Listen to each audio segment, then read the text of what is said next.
ओम नमो भगवते वासुदेवाय नमः। श्रीमद् भागवत कथा तृतीय स्कंद 5वां अध्याय। विदुर जी का प्रश्न और मैत्री जी का सृष्टि क्रम वर्णन। श्री सुखदेव जी कहते हैं, परम ज्ञानी मैत्रेय मुनि विराजमान थे। भगवती से शुद्ध हुए हृदय वाले विदुर जी उनके पास जा पहुँचे और उनके साधु स्वभाव से आप्यायित होकर उन्होंने पूछा। विदुर जी ने कहा, भगवान, संसार में सब लोग सुख के लिए कर्म करते हैं, परंतु उनसे न तो उन्हें सुख ही मिलता है और न उनका दुख ही दूर होता है, बल्कि उससे भी उनके दुख की वृद्धि हुई होती है। अतः इस विषय में क्या करना उचित है, यह आप मुझे कृपा करके बतलाइए। जो लोग दुर्भाग्यवश भगवान श्री कृष्ण से विमुख, अर्धमैन, परायमान और अत्यंत दुखी है, उन पर कृपा करने के लिए ही आप जैसे भाग्यशाली भगवत का संसार में विचरा करते हैं। साधु शिरोमणे, आप मुझे उस शांतिप्रद साधन का उपदेश दीजिए जिसके अनुसार आराधना करने से भगवान अपने भक्तों के भक्तिपूत हृदय में आकर विराजमान हो जाते हैं और अपने स्वरूप का अप्रोक्ष अनुभव कराने वाला सनातन ज्ञान प्रदान करते हैं। त्रिलोकीय नियंता और परम स्वतंत्र श्री हरि अवतार लेकर जो जो लीलाएं करते हैं, जिस प्रकार अकर्ता होकर भी उन्होंने कल्प के आरंभ से इस सृष्टि की रचना की, जिस प्रकार इसे स्थापित कर वे जगत के जीवों की जीविका का विधान करते हैं, फिर जिस प्रकार इसे अपने हृदयाकाश में लीन कर वृत्ति शून्य हो योग माया का आश्रय लेकर शयन करते हैं, और जिस प्रकार वे योगेश्वरेश्वर प्रभु एक होने पर भी इस ब्रह्मांड में अंतर्यामी रूप से अनुप्रविष्ट होकर अनेकों रूपों में प्रकट होते हैं, वह सब रहस्य आप हमें समझाइए। ब्राह्मण को और देवताओं के कल्याण के लिए जो अनेकों अवतार धारण करके लीला से ही नाना प्रकार के दिव्य कर्म करते हैं, वे भी हमें सुनाइए। यशस्वियों के मुकुटमणि श्री हरि के लीलामृत का पान करते करते हमारा मन तृप्त नहीं होता। हमें यह भी सुनाइए कि उन समस्त लोकपतियों के स्वामी श्री हरि ने इन लोकपालों और लोकालोक पर्वत से बाहर के भागों को, जिनमें ये सब प्रकार के प्राणियों के अधिकारानुसार भिन्न भिन्न भेद प्रतीत हो रहे हैं, किन तत्वों से रचा है। द्विजर, उन विश्वकर्ता स्वयंभू श्री नारायण ने अपने प्रजा के स्वभाव, कर्म, रूप और नामों के भेदन की किस प्रकार रचना की है। भगवान, मैंने श्री व्यास जी के मुख से ऊंच नीच वर्णों के धर्म तो कई बार सुने हैं, किंतु अब श्री कृष्ण कथामृत के प्रवाह को छोड़कर अन्य स्वल्प सुखदायक धर्मों से मेरा चित्त उब गया है। उन तीर्थपात श्री हरि के गुणानुवाद से तृप्त हो भी कौन सकता है। उनका तो नारद आदि महात्मागण भी आप जैसे साधुओं के समाज में कीर्तन करते हैं, तथा जब ये मनुष्यों के कर्ण रंध्रों में प्रवेश करते हैं, तब उनकी संसार चक्र में डालने वाली घर गृहस्थी की आसक्ति को काट डालते हैं। भगवान, आपके सुखा मुनिवर कृष्ण देवपायन ने भी भगवान के गुणों का वर्णन करने की इच्छा से ही महाभारत रचा है। उसमें भी विषय सुखों का उल्लेख करते हुए मनुष्य की बुद्धि को भगवान की कथाओं की ओर लगाने का ही प्रयत्न किया गया है। यह भगवत कथा की रुचि श्रद्धालु पुरुष के हृदय में जब बढ़ने लगती है, तब अन्य विषयों से उसे विरक्त कर देती है। वह भगवान चरणों के निरंतर चिंतन से आनंद मग्न हो जाता है और उस पुरुष के सभी दुखों का तत्काल अंत हो जाता है। मुझे तो उन शोचनीयों के भी सोचनीय अज्ञानी पुरुषों के लिए निरंतर खेद रहता है, जो अपने पिछले पापों के कारण श्री हरि की कथाओं से विमुख रहते हैं।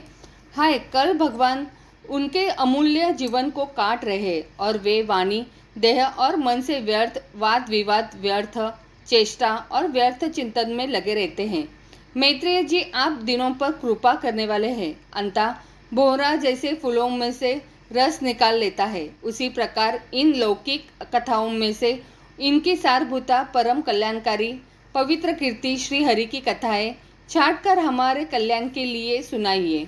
उन सर्वेश्वर ने संसार की उत्पत्ति, स्थिति और संहार करने के लिए अपनी माया शक्ति को स्वीकार कर रामकृष्णादि अवतारों के द्वारा जो अनेकों अलौकिक लीलाएं की है, वे सब मुझे सुनाइए। श्री सुखदेव जी कहते हैं, जब विदुर जी ने जीवों के कल्याण के लिए इस प्रकार प्रश्न किया, तब तो मुनिश्रेष्ठ भगवान मैत्रेय जी ने उनकी बहुत बड़ाई करते हुए यो कहा। श्री मैत्रेय जी बोले, साधु स्वभाव विदुर जी, आपने सब जीवों पर अत्यंत अनुग्रह करके यह बड़ी अच्छी बात पूछी है। आपका चित्त तो सर्वदा श्री भगवान में ही लगा रहता है, तथापि इससे संसार में भी आपका बहुत सुयश मिलेगा। आप श्री व्यास जी के औरस पुत्र है, इसलिए आपके लिए यह कोई बड़ी बात नहीं है कि आप अनन्य भाव से सर्वेश्वर श्री हरि के ही आश्रित हो गए हैं। आप प्रजा को दंड देने वाले भगवान यमी ही है। मांडव्य ऋषि का शाप होने के कारण ही आपने श्री व्यास जी के वीर्य से उनके भाई विचित्र वीर्य की भोग पत्नी बासी के गर्भ से जन्म लिया है। आप सर्वदा ही श्री भगवान और उनके भक्तों को अत्यंत प्रिय है, इसलिए भगवान निजधाम पधारते समय मुझे आपको ज्ञानोपदेश करने की आज्ञा दे गए हैं।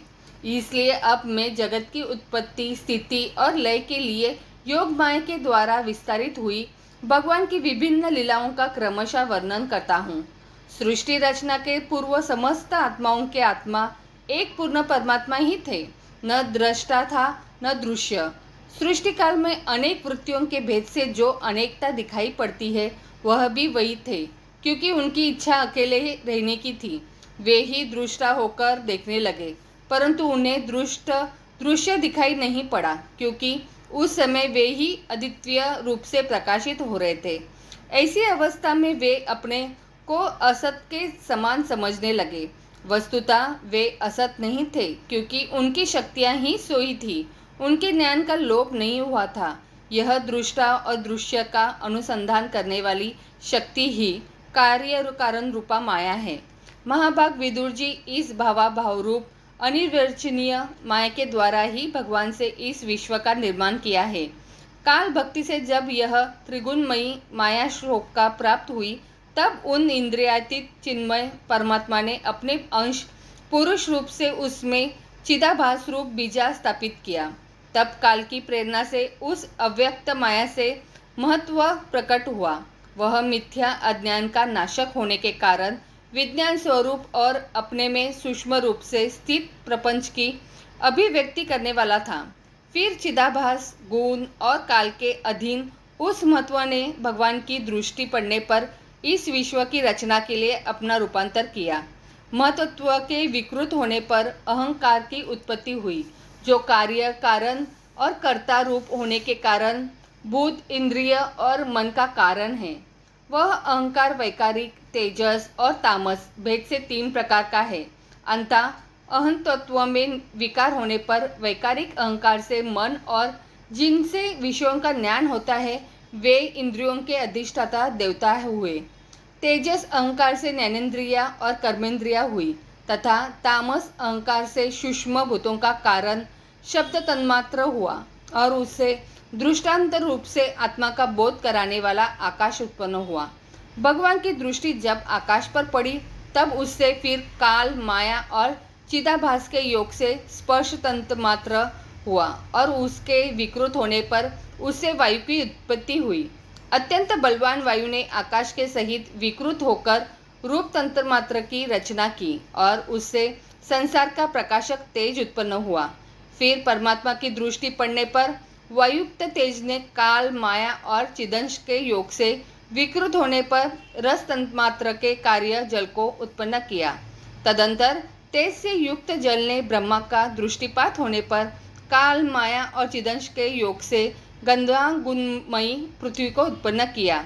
विदुर जी, इस आकाश आदि भूतों में से जो भूत पीछे पीछे उत्पन्न हुए हैं उनमें क्रमशः अपने पूर्व भूतों के गुण भी अनुगत समझने चाहिए।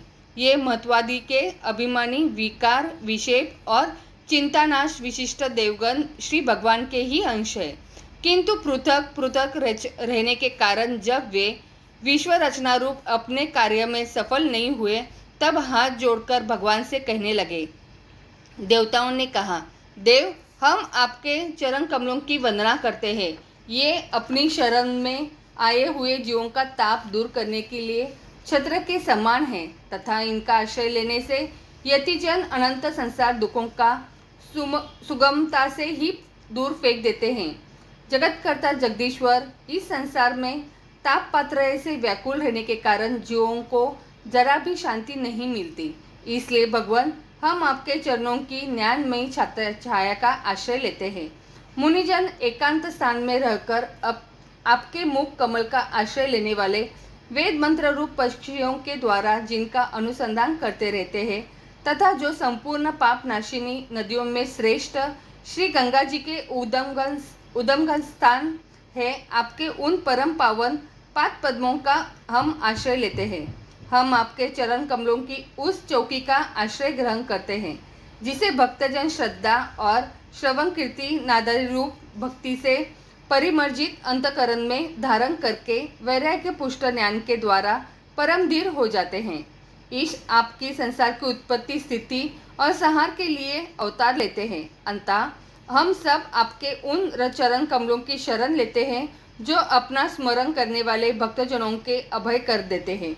जिन पुरुषों का देह गेह तथा उनसे संबंध रखने वाले अन्य तुच्छ पदार्थों में अहंता ममता का दृढ़ दुराग्रह है, उनके शरीर में रहने पर भी जो अत्यंत दूर है, उन्हीं आपके चरणाविरुंदों को हम भजते हैं।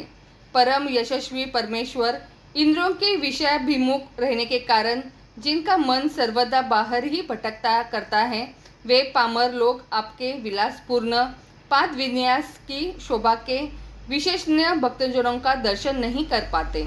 इसी से वे आपके चरणों से दूर रहते हैं। देव आपके कथामृत का पान करने से उमड़ी हुई भक्ति के कारण जिनका अंतकरण निर्मल हो गया है, वे लोग वैराग्य ही जिसका सार है, ऐसा आत्मज्ञान प्राप्त करके अनायास ही आपके वैकुंठ धाम को चले जाते हैं। दूसरे धीर पुरुष चिंता निरोध रूप सामाधिक बल से आपकी बलवती माया को जीतकर आप में ही लीन तो हो जाते हैं, पर उन्हें श्रम बहुत होता है, किंतु आपकी सेवा के मार्ग में कुछ भी कष्ट नहीं होता।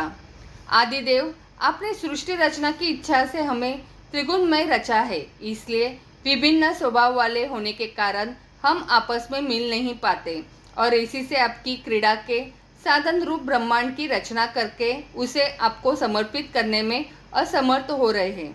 अंततः जन्म रहित भगवान जिससे हम ब्रह्मांड रचकर आपको सब प्रकार के भोग समय पर समर्पित कर सके और जहाँ स्थित होकर हम भी अपनी योग्यता के अनुसार अन्न ग्रहण कर सके तथा ये सब जीव भी सब प्रकार के विंध्य बाधाओं से दूर रहकर हम और आप दोनों को भोग समर्पित करते हुए अपना अपना अन्न भक्षण कर सके, ऐसा कोई उपाय कीजिए। आप निर्विकार पुराण पुरुष ही अन्य कार्यवर्ग के सहित हम देवताओं के आदि कारण हैं।